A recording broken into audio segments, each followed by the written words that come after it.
So for example, let's say this little graze here on my knee is where I have been bitten by a snake. So the first thing that I am going to do is I am going to pull out my piece of gauze. Now with this gauze, I am going to place that onto the wound and I'm going to give it a bit of a press. Now what I have done there is I have actually absorbed any of the surface layer venoms into that gauze. Now this means that when I get to the hospital, they can test this gauze to tell me what snake has bitten me. But as well, what I can do is take that gauze back off and take a photo of the snake bite. Our paramedics as well as our hospital staff here in Australia can identify the snake by the snake bite as well. So what this does mean for you is that you don't need to find the snake, you don't need to identify the snake, you don't need to catch it and bring it to the hospital with you, okay? Everybody gets a giggle out of that, but it happens about 6 times a week here in Australia. People will walk into a hospital and say, I've been bitten by a snake and it's right here, still alive. Okay, we don't need it.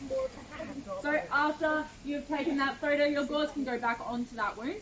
Now what that gauze is doing is keeping all of the dirt and debris out of that wound. Okay?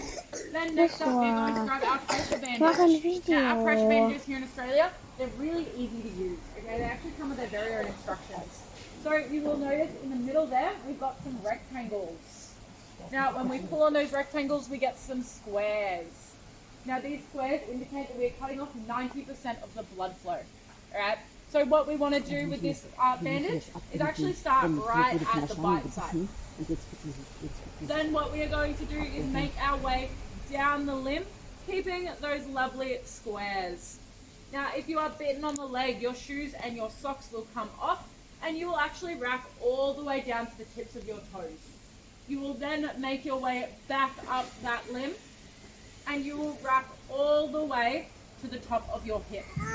And then if you have any excess bandage, you will wrap back down again. Now what we have done there is a few different things. Now by starting at the bite site, we have immediately stopped that blood flow. By then making our way down the limb, we are pushing that blood and now as well that venom down and away from the heart. Then by going all the way up to the top of the hip, we are actually prolonging the amount of time before that blood is free-flowing blood throughout the body. Alright, so now it's got to make its way from the tips of your toes all the way up to your hip before it can circulate around your body. So our snakes here in Australia, especially our death adder, you will feel its venom in about 30 minutes. Alright, you'll start to feel the effects of its venom. Now it's a pretty nasty concoction of venom. It can make you hallucinate, it can paralyze you, and it can give you a stroke. Okay? So by being able to immobilize that venom and be able to push it away from the heart, that bite takes you from 30 minutes to 6 to 9 hours before you start to feel that venom. Alright? Now these bandages, they are tried and tested for every single venomous snake across Australia.